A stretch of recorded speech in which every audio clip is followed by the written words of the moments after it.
Good morning Odisha महांत news रे आपनकु स्वागत। आज 2 सेप्टेम्बर सोमवार मु आपनक पई नै आसीछि देश विदेशर 10टी बड़ खबर। आपनकु अनुरोध वीडियो को संपूर्ण देखिबे और वीडियो को गोटिए लाइक करिवे। खबर नंबर 1 वायुसेनार उपमुख्य भावे दायित्व ग्रहण कले एयर मार्शल तेजिंदर सिंह।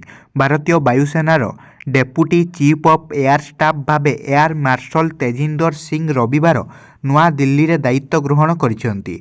नुआ नियुक्ति पाइबा परे से जातीय युद्ध स्मारकी रे पुष्पमाल्य अर्पण करी सर्वोच्च बलिदान देइतिबा वीर जवान माननकु श्रद्धांजलि अर्पण करथिले। खबर नंबर 2 श्रीमंदिर रे मुतायन हेले अवसर प्राप्त सेना कर्मचारी। बड़ देउल रे श्रृंखलित हेबो आनंद बजार। श्रीमंदिर रे मुतयन हेले अवसर प्राप्त सेना कर्मचारी। आनंद बजार और मंदिर बेढ़ारे 20 जन अवसर प्राप्त सेना कर्मचारी को नियुक्ति करा जायछि। दुईटी शिफ्ट रे जगिबे समस्त नियोजित सेना कर्मचारी। आनंद बजार श्रृंखला और संस्कार नहीं श्रीमंदिर प्रशासन पक्षरु एपरि निष्पत्ति निया जायछि। सुआर और महासुआर सेवायत अबड़ा बिक्री करिपारिबे। ताहा व्यक्तित्व अन्य कौनसी व्यक्ति अबड़ा बिक्री कले कार्यानुष्ठान नियाजिबो। या सहित भक्तों किपरि सुलभ दर रे अबड़ा मिली पारिबो सेतिप्रति नियोजित होइतिबा सेना कर्मचारी माने मध्य ध्यान देबे। सेहीपरि श्रीमंदिर भितरे पॉलिथिन व्यवहार उपरे नजर रखिबे। खबर नंबर 3 दुर्गा पूजा बाजिबो नाही डीजे सूचना देले पुलिस कमिशनर। चलित वर्ष दुर्गा पूजा भसाणी रे डीजे बाजिबोनी या को संपूर्ण बारण करिसेंती पुलिस कमिशनर। कटक महानगर पूर्वांचल शांति कमिटी बैठक पर पुलिस कमिशनर सूचना देइछंती। आसंता अक्टोबर 14 रे भसाणी हेबाकु थिबा बेले डीजे को बारण करा जायछि। तेबे राति 12टा जाए सांस्कृतिक कार्यक्रम चली पारिबो बोली अनुमति देइछंती पुलिस कमिशनर।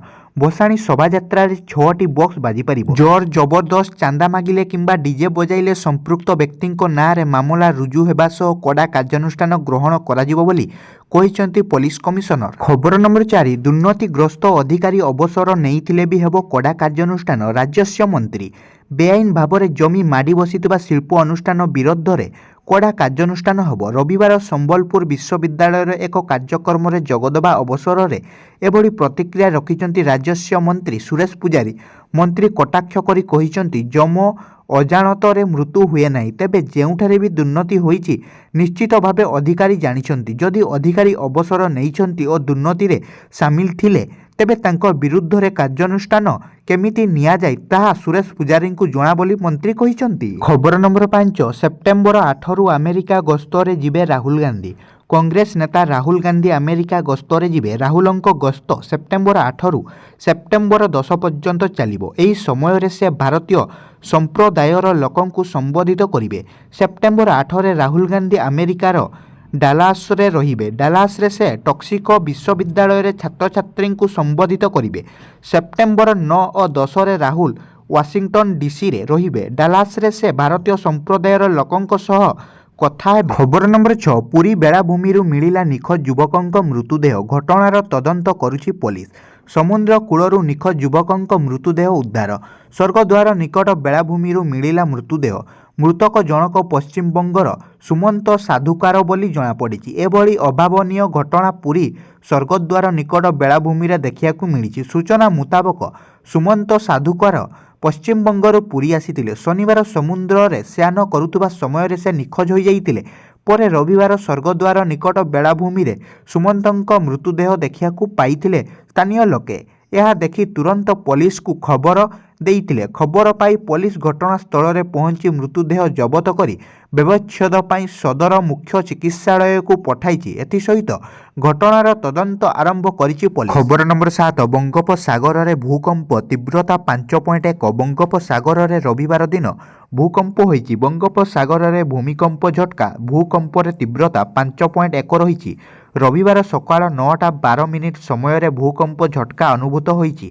तेबे कौनसी क्षयक्षति सूचना मिली नहीं। भूकंप जोगु समुद्र रे उच्च जुआर उठिछि। अनेक स्थान रे सुनामी आशंका करा जाइथिबा तेबे एपर्यंत कौनसी सतर्क सूचना दिया जाई नहीं। खबर नंबर 8 भोपाल रु आसिला रिपोर्ट डेलांग और निमापड़ा रे संक्रमित होइछि बर्ड फ्लू।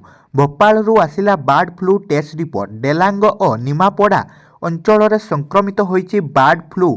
प्राणी संपद विभागर आरआर टीम और स्थानीय प्राणी चिकित्सा अधिकारी आरंभ कले कुकुड़ा मरा अभियान। ଡେଲାଙ୍ଗର ମଟରି ଅଞ୍ଚଳରେ ପ୍ରାୟ 70ଟି କୁକୁଡ଼ା ଫାର୍ମରେ 10,000 କୁକୁଡ଼ା ଏବଂ ନିମାପଡ଼ାର କଠକସଙ୍ଗ ଅଞ୍ଚଳରେ ପ୍ରାୟ 50ଟି ଫାର୍ମର 10,000 କୁକୁଡ଼ା ମାରିବାର ଲକ୍ଷ୍ୟ ରଖାଯାଇଛି। ଖବର ନମ୍ବର 9। 100 ମିଟର ଜାତୀୟ ଦୌଡ଼ ପ୍ରତିଯୋଗିତାରେ ସ୍ୱର୍ଣ୍ଣ ଜିତିଲେ କଳାହାଣ୍ଡି ପୁଅ। କଳାହାଣ୍ଡି ଜିଲ୍ଲା ଲାଞ୍ଜିଗଡ଼ ବ୍ଲକ ଲାଞ୍ଜିଗଡ଼ ଆଶ୍ରମପଡ଼ାର ଲାଲୁ ପ୍ରସାଦ ଭୋଇ ବେଙ୍ଗାଲୁରୁରେ ଅନୁଷ୍ଠିତ 100 ମିଟର ଜାତୀୟ ମୁକ୍ତ କ୍ରୀଡ଼ା ପ୍ରତିଯୋଗିତାରେ ଭାଗ ନେଇ ସ୍ୱର୍ଣ୍ଣ ପଦକ ହାସଲ କରିଛନ୍ତି। ଏହି କୀର୍ତ୍ତିମାନ ସ୍ଥାପନ ପାଇଁ ସେ 10 ମିନିଟ୍ 46 ସେକେଣ୍ଡ ସମୟ ନେଇଥିଲେ। ପଙ୍ଗରୁ ପଦ୍ମ ଫୁଟିବା ପରି ଗରିବ ପରିବାରର ଲାଲୁଙ୍କ ସଫଳତା ଲାଞ୍ଜିଗଡ଼ ଅଞ୍ଚଳର ଗୌରବକୁ ବହୁ ଗୁଣିତ କରିପାରିଛି।